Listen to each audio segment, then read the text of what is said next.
Most people play PC video games to increase their stress level. I mean, relax. Definitely to relax.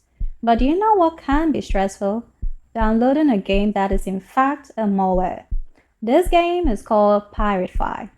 Piratefy is a free-to-play survival video game published on Steam and promoted on Telegram. Steam is a PC gaming client with gamer-friendly features for video game distribution. According to this PC Mag report, a hacker published the Piratefy survivor game on Steam. Piratefy, which is in fact a Windows-based malware when launched, steals browser cookies which the hacker uses to hijack the victim's online accounts. This is how hackers generally steal browser cookies, which essentially allows them to sign into your accounts as you. Using Piratefy as an example, this is what likely happens when the game is launched.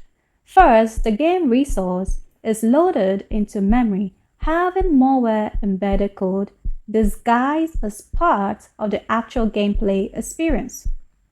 This is the Trojan horse technique. Second is a process known as stealth injection. In this step, the malware unpacks itself and creates its own disguised process. This simply means the malware is running its own program. This program has the specific instructions of the hacker. This leads us to the third step, which is API hooking. Here, the malware has been instructed to override legitimate functions. What this means is that the malware's version of functions is executed instead. This changes or redirects the flow of data from the operating system, allowing the malware to target and extract browser cookies stored in memory. Last is the transmission bit. Once the browser cookies are extracted, they are transmitted to the hacker's server via HTTP or HTTPS requests.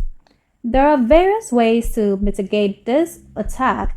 However, it doesn't help the platforms we trust end up being the source of these malware, as in this case.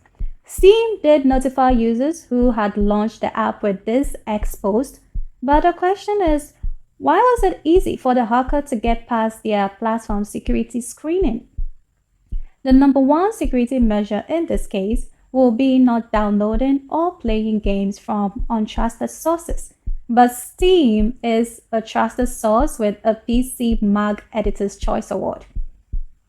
Number two, which most people may find quite inconvenient, is regularly clearing your browser cache and cookies to reduce the risk of data theft. Therefore, ensure you use a trusted password manager and have 2FA enabled on all your online accounts. Number three is to use trusted antivirus software.